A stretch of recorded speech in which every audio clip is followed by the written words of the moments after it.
I do understand that some people would hear that and go, oh, you know, he's a bad person, etc. I don't think I was a bad person. I never hurt anybody. I think I could have done much worse things. I know many people from my circumstances who did many things worse than what I did. And all in all, I'm not going to sit and pretend I'm sorry for something I'm not sorry for. And I just want to make it clear to the world that, like you said, people come from different backgrounds and people grow and people change, etc. But I also look at the world in a different way. I think that we're all constantly doing our best. I think I'm doing the best I can right now. When I'm 55, I might watch this interview and think I'm an idiot, right? And I think we're all constantly doing our best.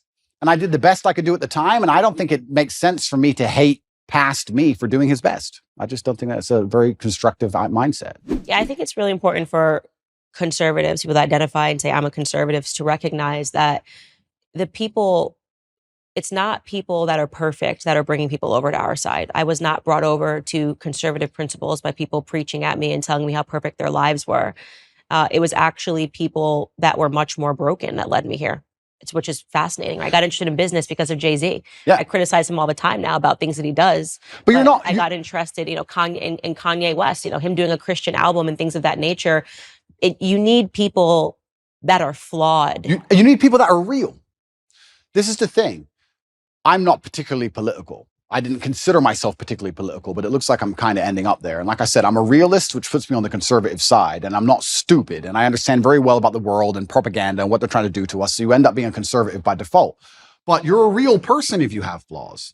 If you want to sit and tell a disadvantaged youth growing up in the south side of Chicago how he's supposed to live his life from your perfectly manicured garden and your white picket fence, you're not going to get through to that person. They don't care what you have to say. It actually becomes a bit of a turnoff. Absolutely. It's like those are things about me that I don't think will ever change, which is why I get your following. I get what people like about you. It's why you say the disenfranchised follow you. And I think it's important for people to understand that. Like, there was no way, and I still have no respect for her at all, but it's why I snap so hard at the Meghan McCains. I'm like, who the hell are you? What have you done in your life that you think I'm going to take advice? You've just been someone's daughter, right? What have you worked for? Absolutely. What have you survived? Tell me something that you lived through in your life that was a struggle. You can't. Yeah. Because your life has been perfect. And so I think it's so foolish to think that I'm going to take a lesson, that I'm more likely to take a lesson from a Meghan McCain, who I don't even think is a conservative. I think she's just a rich girl and got rich in way worse ways than you got rich. What was daddy doing overseas? Yeah. And that's a really amazing point, because we can also look at that, right? Conservatives will sit here and attack me. There are people who are making millions from blowing children to pieces. Yeah. Let's get the world in perspective here for a second. But it's cleaners. They didn't get their hands dirty. Of course. Yeah, I totally agree with you. And that's why I am never the first to bark when someone is suddenly assessing someone's entire life. I'm like, look at you are literally built on the backs of dead Iranian children. Absolutely. And I'm standing up here also, and I want to make this very clear. I've not tried to avoid this judicial process. I've not tried to run away from anything. I'm standing here saying, if I've committed a crime, put me in jail. And if I haven't committed a crime, what can you say I've done? You could argue it was slightly immoral, perhaps. But I also, to a degree, maybe I'm a libertarian. I think if 20 people or 30 people get in a room and they all agree to do something and it makes them happy, then they should be allowed to do it. If nobody's hurt and nobody's upset by it, then they should do it. And perhaps that does make you a libertarian. If 30 full-grown men decide to go into a room and be gay, and they want to be gay, then they should be allowed to go be gay. You're 30 men, you're not hurting anybody, it's what you want to do. If you want to wear red t-shirts, wear red t-shirts. If me and my brother had 30 people, we all got together and everyone made money and everyone was happy, who's others to come along and criticize and say people are victims, people are upset, this is wrong, this is bad, etc. So, yeah, you're completely right. It's amazing how people throw stones and how imperfect everybody is, truly. And I think the best thing you can do as a man is obviously learn your lessons from your life and try your best to pass them on. I feel like I'm doing that to the best of my ability. But also, another thing that conservatives is going to blow their minds, is going to really upset them. What they don't understand about especially the strength of my message is that, to especially the young boys of the world, I'm cool.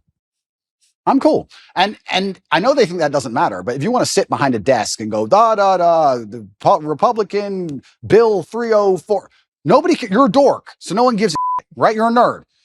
I've got the big cars and pretty women, and I live the lifestyle. If you want to really capture the youth of today, you need to get some kind of affinity with them. They need to at least want to be you to a degree. You need to at least be their hero to a degree. This is where liberalism wins. I don't think a lot of conservatives understand that liberalism's sexy. You do drugs, you run around, you burn stuff. It's cool. You get a party.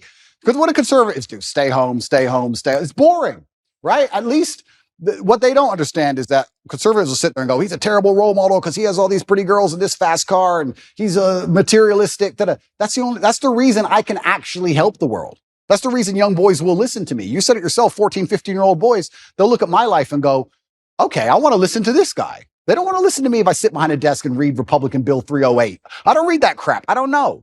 And they don't care. I agree with you. I mean, I think one of the criticisms that I faced was that I care too much about culture on my podcast. I'm like, culture is interesting. Culture is what is changing minds and changing hearts. 100%. So if you don't want to compete with liberals in the cultural space, then what are we doing this for? 100%. Right? What do you think the young kids, do you really think that they're, like you said, following a Senate bill that just hit the desk? Or do you think that how you convey that to them and how you're talking about ideas actually matters and culture matters? And it's something that conservatives gave up many years ago. And they wonder why they lose. And then we call it... Trump was cultural. Trump was cultural. Yeah. Trump was fake news. Yeah. Trump was a hero. And to be a hero, you have to be attacked and you have to be an imperfect person. And that's the reality of the world. And culture is super important. And you're right in regards to conservatives giving up. I'm trying to think of conservative culture now. I mean, I like to think that we're making degeneracy unpopular. I like to think that there are some good voices out there that is making God cool again. I actually like to believe the pendulum is swinging. I do believe it. And I see it online. And it's a combination of so many small things coming together almost in perfect timing.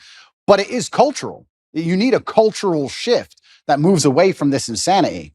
And you're right. If you just want to sit there and just preach, nobody's going to be interested in it. And I also think that especially in the masculine realm, I can't talk for being a woman, but I can talk for being a man. In the masculine realm, we certainly like to see people lead by absolute and utter example. Because traditionally, we would be following our commander or the man we respected into war. So we'd like to know he can at least fight. You like to see he's at least brave. You like to see him lead by example. And I think especially if conservatives want to win the culture war, then they need to lead by example. If you're going to be a conservative preacher and you want to tell men about how they should live their lives, you should be as strong as possible. You should look in shape. You should be big. You should show you're motivated, you're disciplined. You should absolutely, of course, we all have vices, but you should be very disciplined with your outlook. You should make it very clear to the outside world that what you've done wrong, what you haven't done wrong, you should take accountability.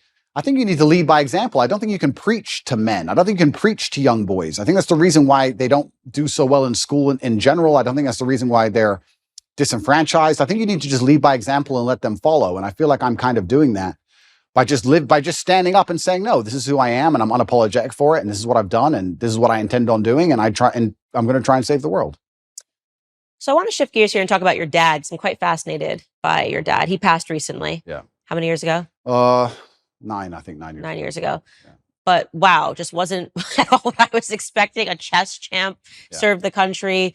His name was Emery. Yeah. Really interesting to talk about just, I guess, your upbringing with him as this chess champ. How did he get into chess? Yeah, I do believe I had the best father on the planet.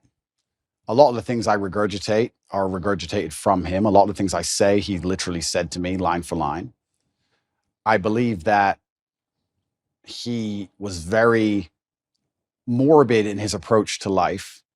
And he wanted me to understand that he will not be here forever. And he wanted me to understand that when he is gone, I had a duty to fulfill.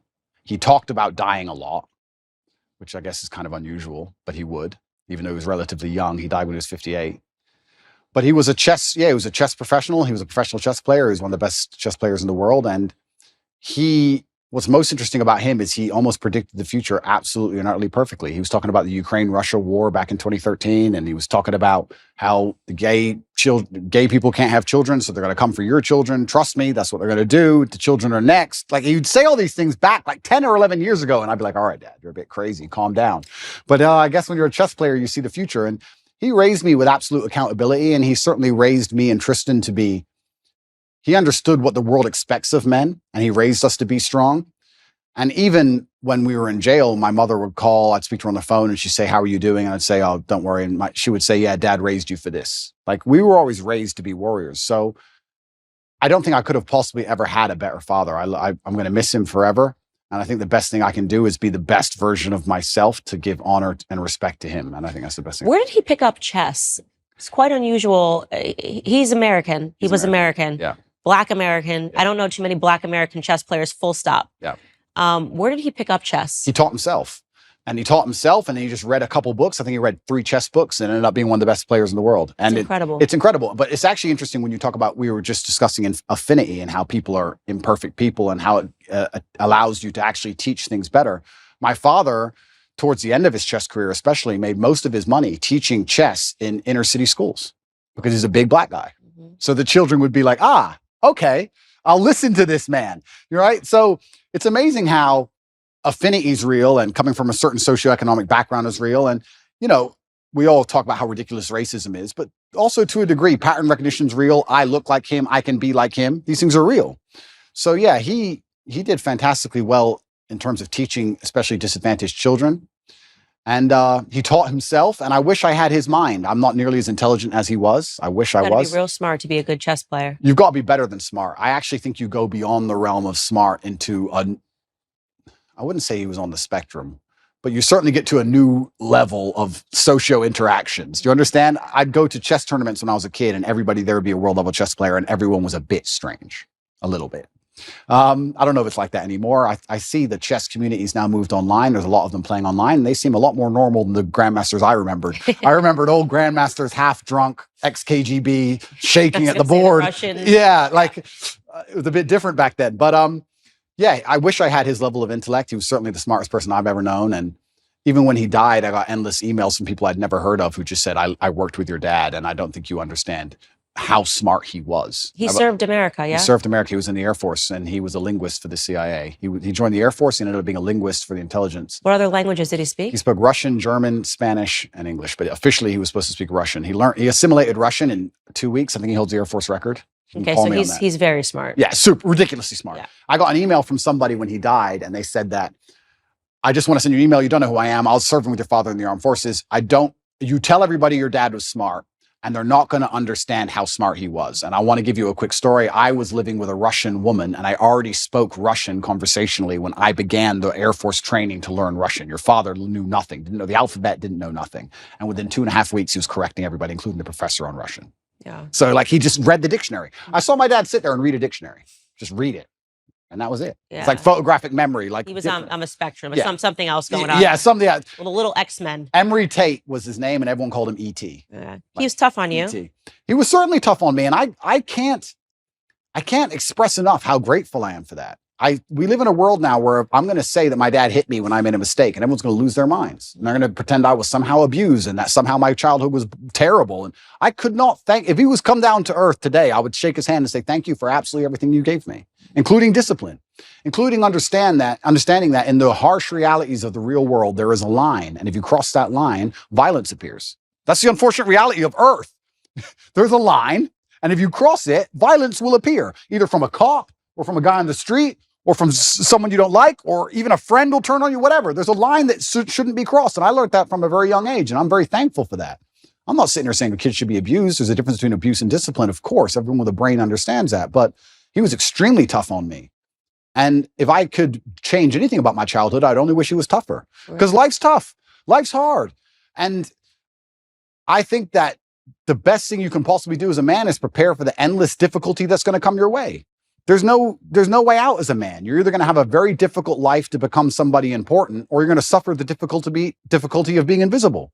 What do you want to do? You want to be invisible and just hide and work in Starbucks and never have a girlfriend who truly loves you and nobody care if you live or die? Or do you want to go out there and be top G and be the most famous man in the world and have government agencies trying to lock you up for no reason, putting you in a dungeon? You have to make a choice. It's going to be difficult either way.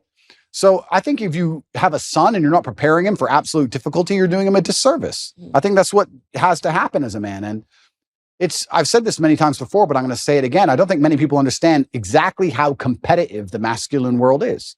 Men are constantly in competition with each other. We always have been. We used to go to war and fight and kill each other. I guess in some places we still do. Maybe that's calmed down a little bit. But in the masculine world of today, everybody is constantly competing for everything. The car that you want, other people want. The woman you want, other people want. The house you want, other people want. You're competing to have all of it.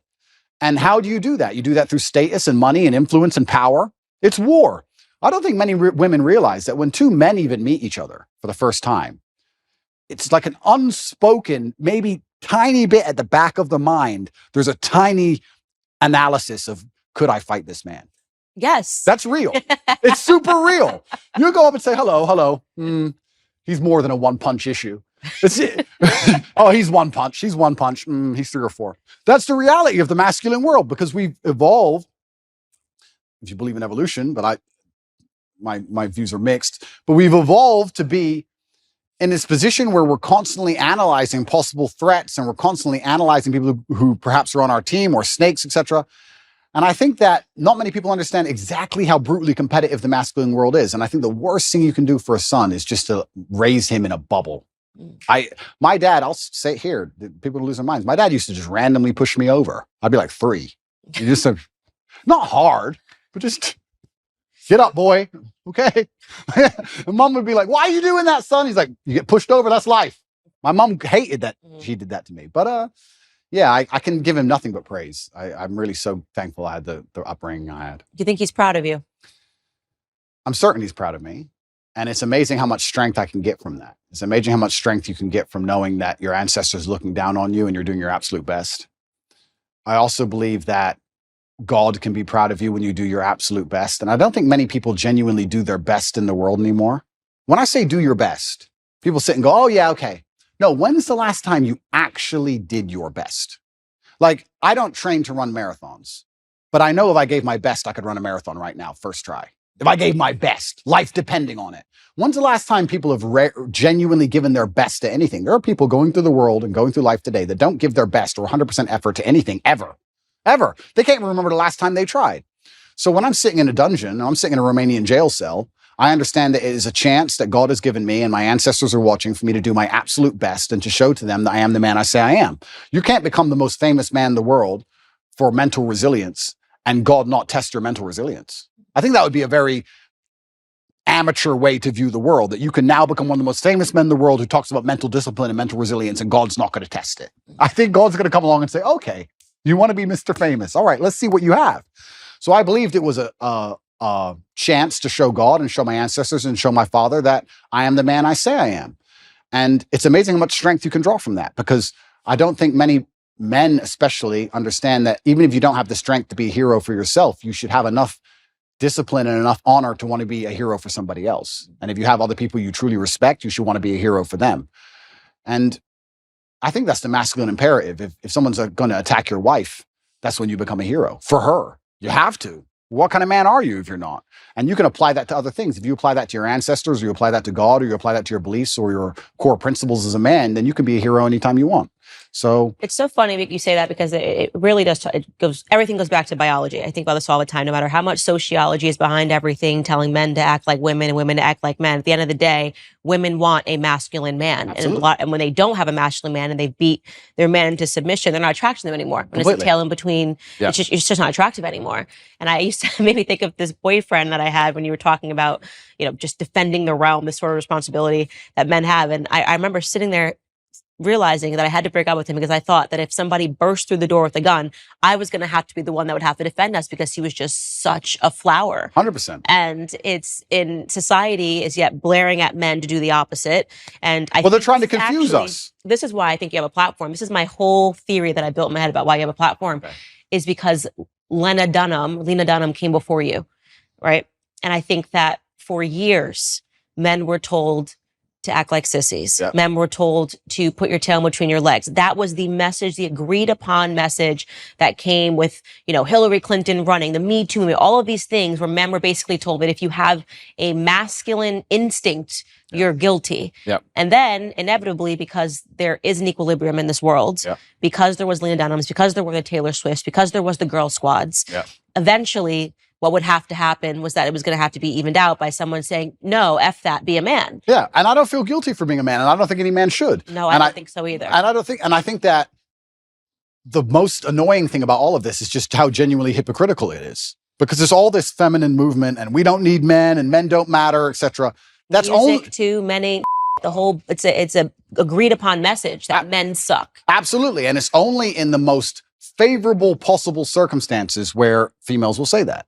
And that's what's so disingenuous about it, because as soon as things actually begin to get hard, the closer we get to the realities of life, the closer we get to the unfortunate circumstances of the world, and they exist in many places, the faster you will see people look for traditional masculinity to protect them. So it's not even like it's a genuine belief. That's what's so upsetting about it, is that it's just, I don't know if these people are delusional or if they're deliberately hypocritical. I'm not sure which one it is. I think they're brainwashed. I think it's a two-prong approach. I think it's the cultural messaging, and also in the education system, they're actively learning that this feminism is what you need to aspire towards. Like when you get out of school, women, you should want to compete with men in climbing the corporate ladder. Yeah. I actually think there's a mass brainwash that's taking place. Oh, completely. They want to neuter men. And the way you do that is to empower women to a point where they're now the dominant power, especially in the Western world. I believe we live in a matriarchy.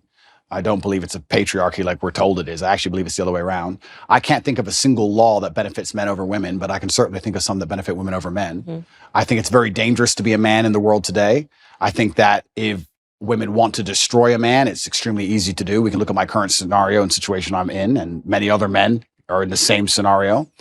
I can't think of many examples of a man falsely accusing a woman of something and her losing her entire life, where I can certainly think of ones the other way around. So, yeah, they want to turn men into eunuchs because their intention is to make us all slaves.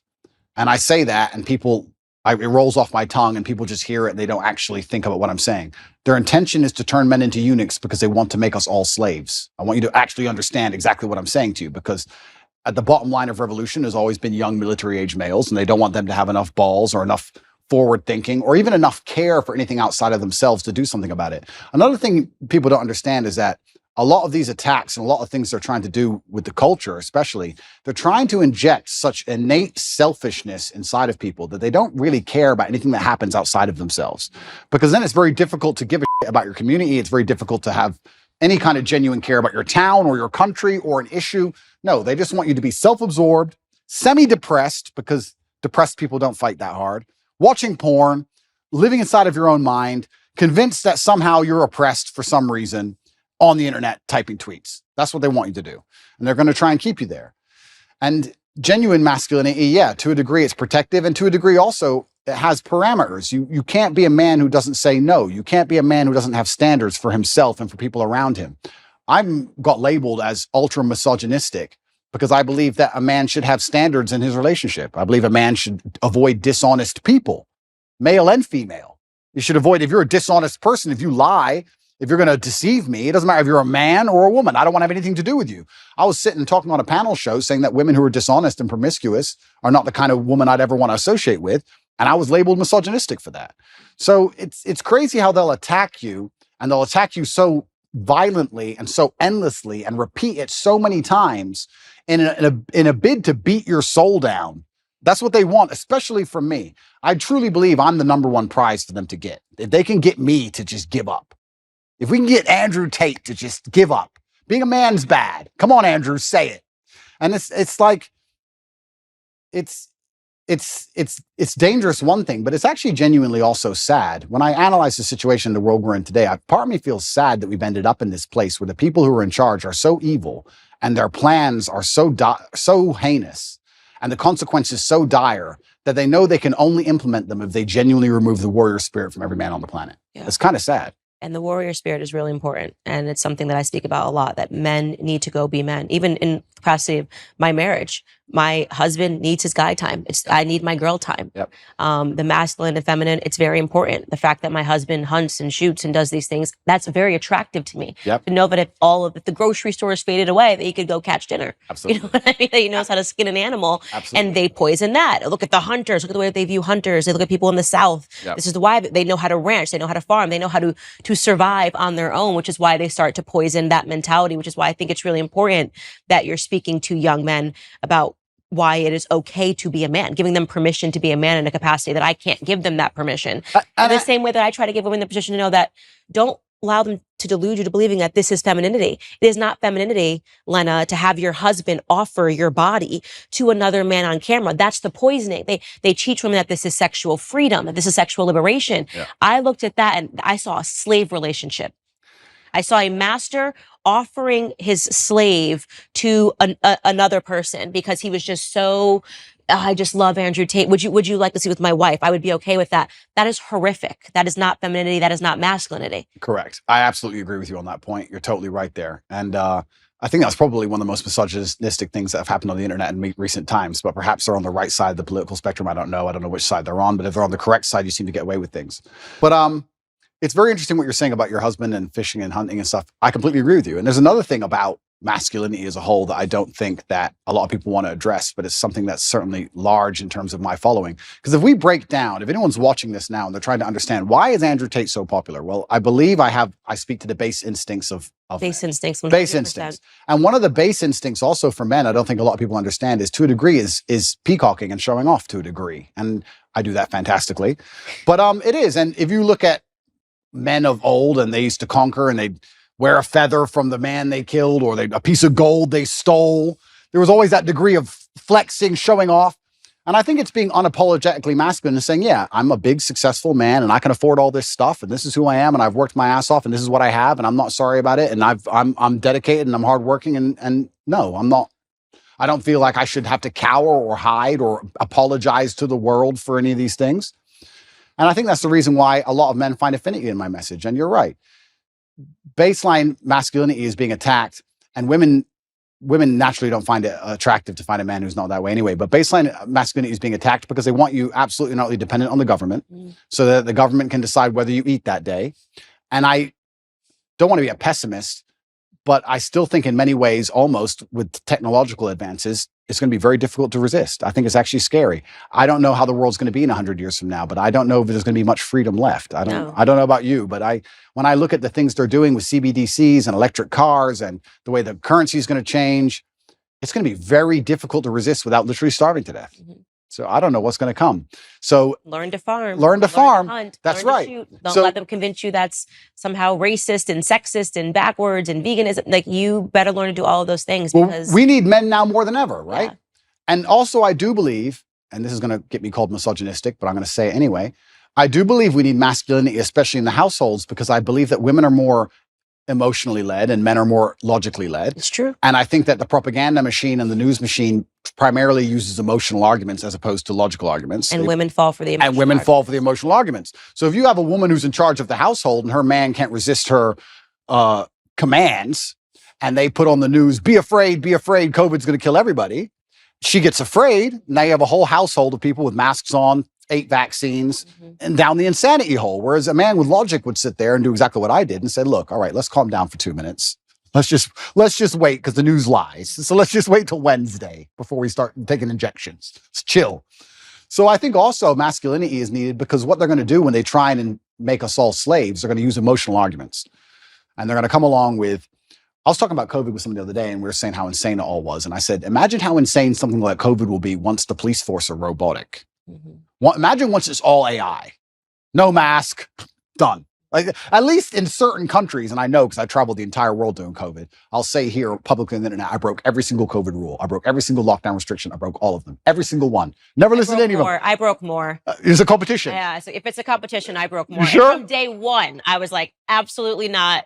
I didn't even let people that were wearing masks into my house. I was like, my baby will not look up and see somebody wearing a mask in his crib. That's scary. Yeah. Looking like Bane, look over his crib. Like, that's just not happening. Amazing. But yeah, I mean, me and my brother, we moved to Sweden. We resist the COVID thing from the absolute beginning. We tried our best because Sweden was completely wide open. Absolute insanity. But yeah, even the COVID thing, if you look at it, the emotional argument that was used and how they controlled the world, and they're going to use emotional arguments to control us with everything. I talk about the police force being AI. What they're going to eventually do is say, cops shoot people, humans make mistakes, cops are racist. We're going to give you robot cops that never make mistakes, because cops are racist and cops can make mistakes, but these robots never make mistakes ever. And then once all the police force are completely robotic and they've removed all our weapons, you think something like COVID 2.0 isn't coming? You think you're not going to be locked in your house? You think they're just going to let you live in peace and walk around outside? Are you an idiot? And they're going to do all of this with emotional arguments. They're not That's going to why they want a matriarchy. Absolutely, because with a matriarchy, you can affect it with emotionality. You can sit there and say, the planet is dying. Don't you care about the trees? Give us all your money. And people will sit there and go, oh, yeah, I do feel bad about the planet. Okay, it's just an extra 18% tax. And they can fall for it. So emotional arguments are how you get your way with anything. If you give me somebody, if you put somebody in front of me, I can convince with an emotional argument. I can convince them almost anything. Almost anything. Logic is much harder to do. So we need masculinity even in the household. And I'm just talking about baseline masculinity of just the logic and the rock solid self-assurance to sit there and say, no, I'm in charge of this house. Let's all just calm down. Let's not get emotionally led by this news channel. And let's be very smart about what we do and how we react to things. And that's why it's under attack. And I think I talk about revolutions and I talk about men being the military age males who are going to eventually stand up, etc. But I'm not be doomsdays about anything. I don't want to get arrested for any accusations. But even just having a masculine essence in a household makes the whole household harder to psyop. I truly believe that. And I can just think of COVID, and I use it as an example because it's the most recent large psyop they've attempted on us, where the amount of people I saved personally, I must have saved 200 people's lives from that vaccine. Me personally, just because me as a man, they'd come to me and go, I want to travel. And I'd say, listen, I don't even have time to explain to you, but have I ever been wrong? No, don't get it. Okay. A year later, they're like, I'm so glad I didn't get that. I'm like, I told you. Like, it's amazing what a masculine essence can do. So that's another reason it's under attack, because if they can remove the masculine essence from society, well, now you have a society. Imagine a society where you can control purely with emotional arguments. We're almost there. We are in a matriarchy, and this is why they accuse me of being an internalized misogynist, because I'm able to think through and acknowledge the flaws of what happens in society when women get power. And if you want to know what happens, look around you. Women fall for emotional arguments the entire time. Show us a commercial, show us. It's so sad. And before they get to the rational aspects of it, they're already invested emotionally. And I think that virtually every societal ill that we are facing today is because of women. And I think the greatest recent example of that is the Bud Light controversy. To realize how backwards it is that it took men to stand up to say something was wrong when it was so obviously patently wrong. Yeah. Nobody cared for years until men stood up to it. So yeah. Completely, because it's emotional arguments. And if we also analyze, there's certain things that women can do so much better than men. I said this the other day. I was saying to my brother had his daughter here and my niece was here. And I said, isn't it amazing? I found this amazing. I said, isn't it amazing the patience a mother has with a toddler? I'm like, she's been listening to Peppa Pig for 4 hours. I would lose my mind. I couldn't do it. I simply couldn't do it. So women have this emotionality, which is so fantastic when it's properly used, when it's put into place it's supposed to be. I would never drop my child off to a daycare full of men. Would you drop your 3-year-old child to a daycare run exclusively by males? No. It'd be weird. It's just something about it is weird. I wouldn't trust the men not to lose their temper with the kid. I wouldn't understand why all these men want to be around these children all day. It would be a very weird scenario. So we all understand innately our gender roles, innately on some level. So women have a fantastic superpower when it's properly used. But like everything on earth, if you have a superpower or any kind of power at all and it's put in the wrong direction, it can be destructive. Water, if it's going through a dam, can power a city. If it's not going through a dam, it's a flood. So we have all this emotionality put in the wrong direction, and now they're in positions of power or whatever, or they're controlling the culture, or they're controlling how households are run, and they can fall for these emotional traps, these very simple, basic emotional traps. It's for grandma. The most basic, dumb level. And I sit there and say, grandma's 98. 98-year-olds die. And I'm not saying she should die. I'm saying 98-year-olds get sick. Who said it was COVID? Prove it was COVID. She got the flu last year. Like, what? Have you lost your mind? But grandma. Which is funny because I think the average life expectancy is 73. So if they've made it to 92, they've done great. They've done great. Absolutely. And I said that, and people thought that was so harsh and so mean. Because there you go, harsh, mean, emotionality. Yeah. And emotionality is used against people, which is also why they don't like stoicism, is why when you have a man who's hard to emotionally affect, they also see him as a threat. Mm-hmm. I've had it from a lot of people. I've had some of the hate mail I've got, and I get I probably get about 10,000 emails a day. I'd say about 9,000 of them are support and 1,000 of them are fervent weirdos. And the weirdos are like, you're a psychopath because all this is happening to you. You don't even care. It's like, they're threatened by the fact that I'm stoic. They're threatened by the fact that I won't cry and lose my mind over it. They're like, oh, he has emotional control. He's a threat, because then they can't lie to me. They can't psyop me. And they want you to be emotionally incontinent. And this is another thing they're teaching men. They're teaching men to act out your feelings. Well, why are they doing that? Because that makes you an emotional person and you're easier to control. They don't care that damages society by extension. Because when you tell men to act out their feelings, that's why you get school shooters. That's why you get rapists. That's why you get murderers. Why does somebody murder someone? because he's mad. He's acting out his feelings. He's not a very stoic person if he goes, I hate you, bang. Right? So they're teaching all this emotional incontinence in men, trying to pretend they care about society. It's destroying society in real time. They have no interest in actually preserving anything that's important about masculinity. And the only reason they're doing it is because that allows them to use emotional arguments. Now they can sit and say, okay, these men act out how they feel. So let's make them angry and they might riot. And let's make them riot on this street. Let's leave some bricks on this street. You understand what I'm saying? It's all absolutely utterly done on purpose. And it's kind of amazing to me that nobody sits there and understands the best way you can rebel against the slave mind and resist the matrix is just to be the kind of person who uses logic, is stoic, is emotionally controlled, is physically strong, because a strong body is a strong mind, who refuses to be told or labeled as something. You can't label me as a depressed person. You can't label me as some kind of disease or some kind of personality disorder. You can't label me a color. I'm Andrew Tate. This is who I am. I work hard for my last name. I understand what's right and wrong. I'm going to do my absolute best. And that alone in and of itself is an act of rebellion against these people. Society really started going down the drain when we started getting into mental health awareness. And this is maybe one of my most controversial viewpoints, but I say it over and over on the show. Everybody needs a therapist or talking about their feelings. The truth is that every feeling you have isn't valid, doesn't need to be explored. Sometimes you just have a wacky feeling and you just let it go. And because my grandfather was such an impact on my life, strongest man that I've ever known, didn't shed a tear at my grandmother's funeral. They were together from the time he was 17 years old until her dying day. I'm certain he collapsed when he got home. Yeah, of course. But this traditional display of masculinity, in my grandfather's perspective, that a man needs to let it die in his chest, before displaying this emotion, had an impact on me. And when I see, like, I guess to give a cultural example, someone like Prince Harry, on TV, with his arms like this, breathing and showing what he learned in therapy, it makes me want to die a little. Completely. It makes me want to die a little when I see men acting like this. Completely. And that's controversial because they're supposed to say, oh my God, he's so brave. It's so stunning. Like, he's showing this side of him. Everything about Prince Harry, to me, is what a man should not be. Right? Absolutely. What you've done to your family, betraying your family, allowing a woman to assert that much control over you that you would, for profit, betray your family. I mean, everybody's got a family.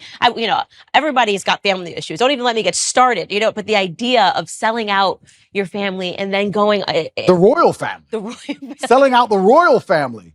And yeah. What happened, it's such a display of what's happened to men, what's happened to masculinity. He's giving up his guns. He's never going to do this anyway. It's all of it is such a public example of what can happen. The thing is, I know what's so interesting is I know how miserable he is. He's miserable. There's no way a man can be happy in that scenario because I think masculine happiness comes from strength and to a degree excellence and also comes from respect. Mm-hmm. Men want to be respected and he doesn't respect himself. His family doesn't respect him and his woman doesn't respect him. I know how unhappy he is. I know how unhappy she is by extension. It's just an unhappy, miserable house. He gave up everything and gained absolutely and utterly nothing.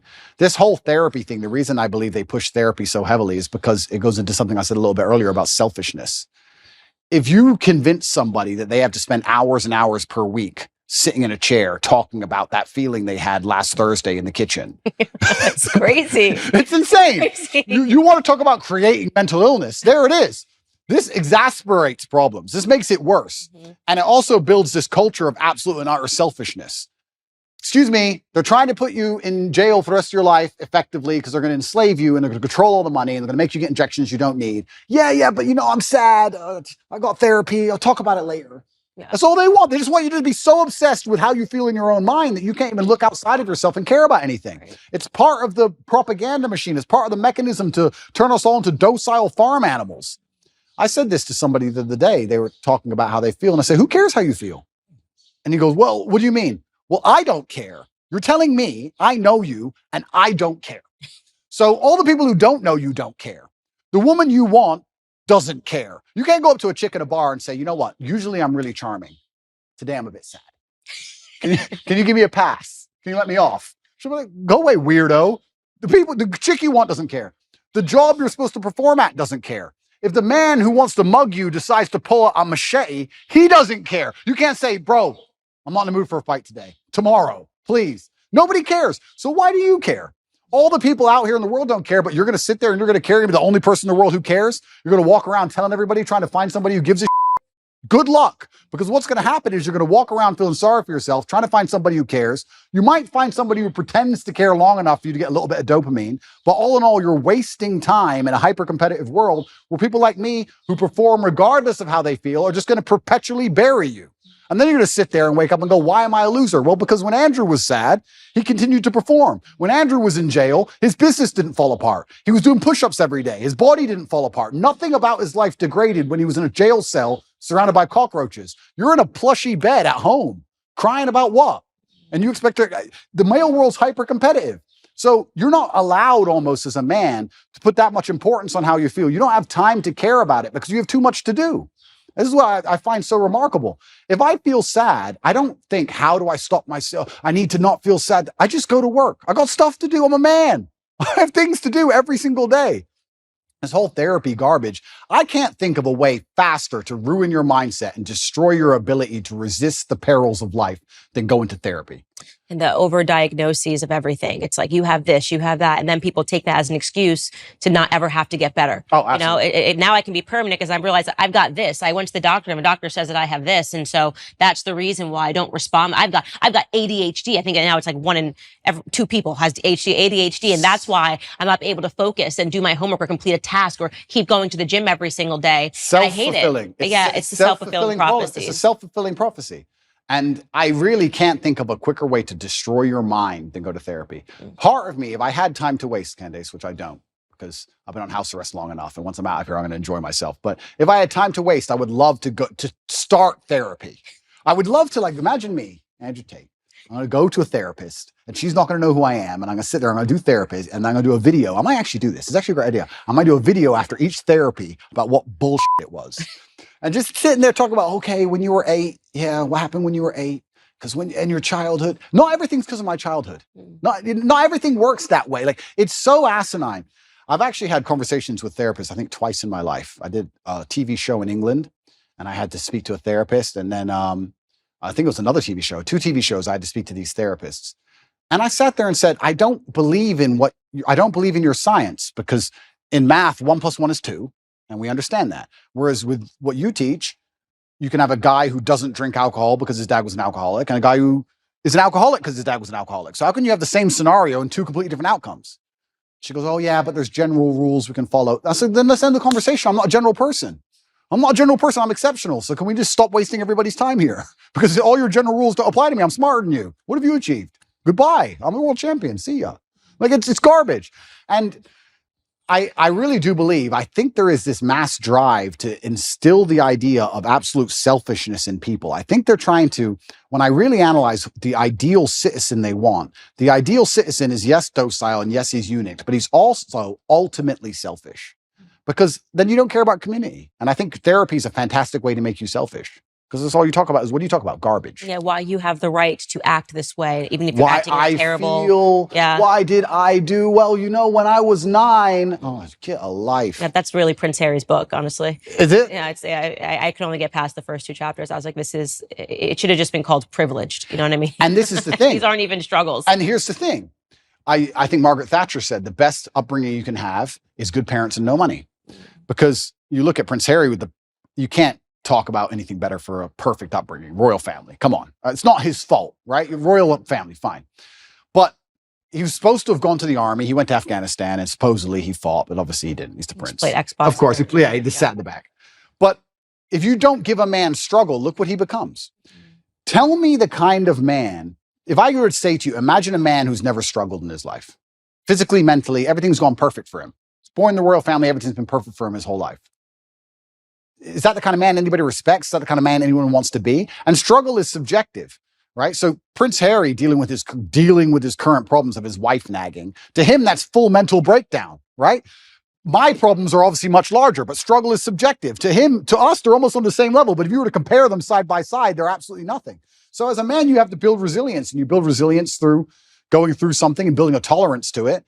And this guy's had such a privileged life that he's ended up a miserable, depressed, unhappy person. So this is what's actually very interesting. When men come to me, or young boys come to me and talk about something bad that happened to them, I said, good. Absolutely and utterly good. You should be glad that thing happened to you, because that's the reason you're going to be the man who can resist the perils of life in the future. If bad things don't happen to you, you're going to end up like Prince Harry. You don't want to end up like that dude, do you? No one does. Yeah, exactly. So your life's going to be so easy. You're going to get to the end result and your wife's just going to wreck you. So you need to have all these bad things happen to you so you build the mental resilience. And that's another thing about masculinity and males as a whole. We're trying to take that all away from them in almost every regard. And it's kind of like, there used to be like rites of passage where a boy would become a man. That's all gone. There used to be this masculine, very healthy peer pressure to be big and strong, and that's all gone. There used to be, I mean, I don't want to use the wrong words. I don't want to get attacked for it, but men used to not pick on each other, not bully each other, but hey, you can't do push-ups, you're weak. We'd push each other in that way, shame each other to excellence almost. We still do it to this day in this house. Tristan's bigger than me. He's 10 kilo bigger than me, 6'4". I'm 6'3". I'm smaller. He'll bench 160, 170 kilo. I can only bench like 150 kilo. He'll call me a for 3 hours. Like, that's just how we are. So I have to get up and try again. That's how men are. Women are too. And that's what I'm really against. Sorry to cut you off, but I'm super against this parenting structure where you don't want anybody's feelings to get hurt. I'm one of 3 sisters. We're a year and a half apart. We tried to kill each other. You know what I mean? All I would do is call my sister. No one has called her ugly or more. You know what I mean? I'm like, you're ugly, you're this, you're fat, da, da, da. That's actually good. Yep. You know, it makes you tougher. And when you see these only children who've never gone through anything, their parents told them they were perfect and wonderful. Yep. And I'm thinking, I wouldn't trade my childhood me and my sisters trying to kill each other, you know, every single day. Because life's difficult. Over a t-shirt. Yeah, you know? and it doesn't matter how much money you have. Life is always going to be difficult. It doesn't matter how much you try and shelter your children, how rich you are, what family they're born into. Life is going to be difficult. And if there is no struggle in their life, they're going to find struggle, or something that shouldn't be a struggle will become a struggle for them because their life has been so sheltered. And life is hard. So if you can't avoid the difficulty, you may as well get very good at it. You may as well get good at difficulty. And it's amazing when you look at someone like Prince Harry. He's just a man who has not become very good at difficulty, and he's just completely collapsed in the face of a woman who's complaining at him. And yeah, even worse than all that, the dishonor of selling out. We were talking about how I feel a duty to my bloodline and my last name, and I have to do my father proud. He's from the British royal family. And he had no honor. He couldn't even sit and say, look, listen. He couldn't even shut up for them. Yeah, literally. He had to sell out in a book. Like, God does not smile favorably on people who make these kind of decisions. And I think that's why he's going to be unhappy for a very long time. And he's going to realize that it was never worth it. And what did he do it for? Money? You're from the royal family, my friend. You really need money that bad? Like, it's truly shameful. And I think deceit and treachery are the most heinous and most disliked personal qualities, or something you can actually witness somebody do. I think everybody hates them. And it's because anybody can fall victim to them. Anybody can fall victim to deceit or treachery because you trust that person. Everybody trusts someone, right? So if that person turns on you, you're always in trouble. So I think he thinks that he has the populace on his side.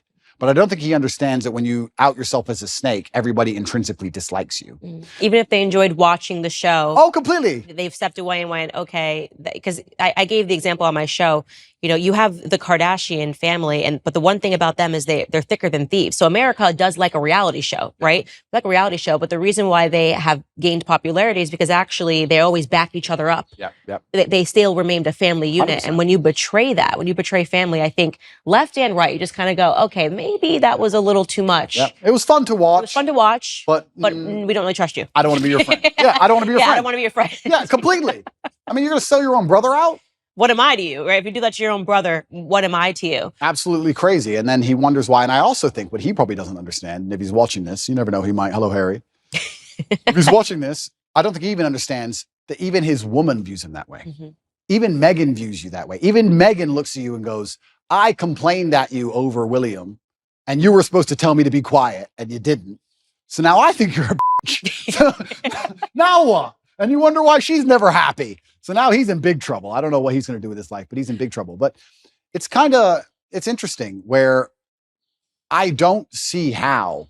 It's actually an interesting conversation to have about how psyops can work as a whole. Because when I analyze, especially as a man, and I always talk from the masculine frame, not because I'm a misogynist, but because I'm a man.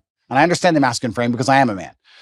If you stray from the archetype of masculinity, if you stray from honor, courage, if you're not dutiful, if you don't believe in putting honor in your last name, if you don't want to be physically and mentally strong, if you don't believe in finding problems to solve, you don't believe in having a difficult life, if you stray from this because you've been psyoped to stray from it, all you end up with is misery.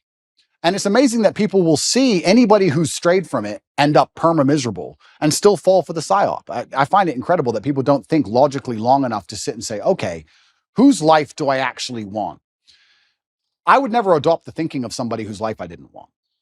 I don't know why people even do that. I could sit and have a conversation with Prince Harry for 10 hours straight, and he could be as compendious and convincing and concise, and he could be extremely perfectly articulate with his points. And at the end of it, I'd say, yeah, but I don't want to be you. So I don't want to think like you. So get fucked. Yeah. But I wouldn't want to listen to him. So I don't know why people don't even just wake up and go, okay, whose life do I want to live? What kind of person do I want to be? Who do I want to be like? That's the kind of thinking I need to adopt and install in my mind, because we're all being programmed by someone to a degree. And I don't think you can escape programming. You can just choose the programming that you are going to install inside of your mind. I'm not going to sit and say I'm not programmed. My father programmed me. My fight coach programmed me. The friends I have around me program me. My brother programs me. My social circle programs me. We're all programmed to a degree. You have to be very careful of who you're going to allow give you the programming. Because if you put it up to society and culture, the current culture, as a man, you're going to end up like Prince Harry. Do you want to be Prince Harry? It's a big question. It's a big question. And the answer is no. Yeah, the answer is no. It's interesting what you said earlier about putting things back to biology, because a lot of human nature is certainly animalistically biological. And even if we look at Harry and Meghan and how they interact in their home, I obviously don't know, but I can almost guess to the T the arguments they're having. I can imagine him saying, I gave up my family for you. This is what you wanted. I gave you what you wanted. Why aren't you happy? I gave you everything you liked.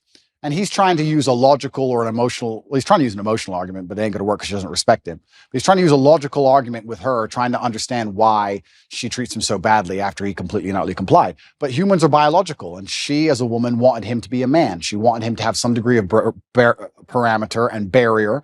And if you don't put up any parameter or barrier as a man, what a woman's going to do is she's going to push you and push you and push you and push you. She's going to see how far she can push you. That's the reality of it. We can talk about any relationship, whether it's Harry and Meghan or any other relationship.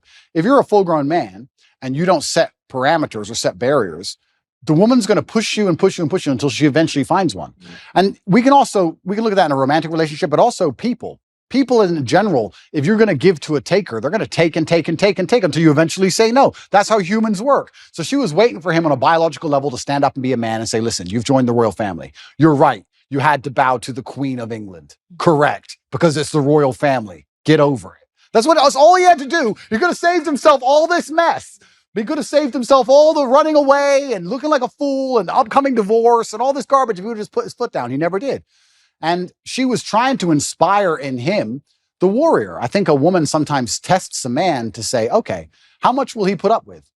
Because they want to see, are you a man or not? What if a man's giving you shit? What will you do? They want to see if you're about it. And she was just testing him, and he failed every time. And that's why he's tried to please her. And now he's in a situation where he's asking her why she's unhappy when he's given her everything she wants. And she's unhappy because you gave her everything she wants because you're a punk. Women don't want neutered men. They don't. Absolutely. Even if they personally neuter them themselves, it's not what they want in the end. So I'll ask the question, what do you think men want in women? That's a really good question. And I can answer that one easily. I think that the masculine realm that we operate in is based on respect. I think that men are constantly looking for a way to be respected. I think the world is hyper competitive, and we're constantly always looking for status amongst our peers. This is why you will see a man give up his basically entire life to do something which will only gain him respect, even in a very small sphere. There are CEOs who go to work every day and don't even see their family and give up their entire life and work 12-hour days just to feel like the man in that office. Feeling important in that one office, in that one skyscraper, is worth him giving up his life because he feels like he matters. And if he gets more respect in that office than he does at home or anywhere else, that's where he's going to want to be. Men function on that. So if I had to build the ideal woman who could get any man on earth, what she would have to do is understand that I need to give my man as much status and as much respect as possible. I, by extension of him, being next to him, need to make him look respected. And a lot of this is the easy things we know. No one's going to respect a man who's with an ultra promiscuous woman. No one's going to respect a man who's with a woman who is back talking him or horrible to him in public. No one's going to respect a man who's with a woman who clearly isn't interested in him sexually, whatever. That's all the obvious part.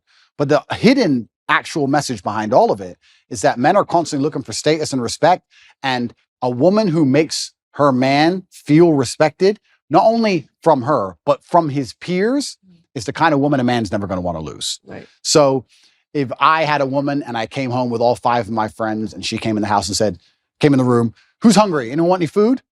It's not about food. I'm the G now. I'm the big boss. My woman wants to feed all of us. Of the guys there, most of their chicks would never do that. That's respect. That's status for me. That elevates my status. So I think as a woman, if you're watching this and you want to keep a man happy, you need to wake up and say, how can I improve the status of my man to his peers? How can I make him look more important to the world? And as long as you take that basic mental frame, you can extrapolate that out to anything. Your man's not going to feel high status and important if you've had a whole bunch of sexual partners, because you're promiscuous. So obviously that's no. He's not going to feel high status and important if you belittle him in front of his friends or you argue with him in front of his friends. He's not going to feel high status and important if you disagree with him on small, minor issues about, if he votes one way, just vote the same way. Like these small, voting's not a small thing, but these things make the man look in charge. It increases his status, and that's what he's most interested in a woman. So that's what men are looking for. That's the secret for the women who are out at home. They're going, men are hard to please. No, men are actually very simple to please. Make him feel important and make him look important. That's it.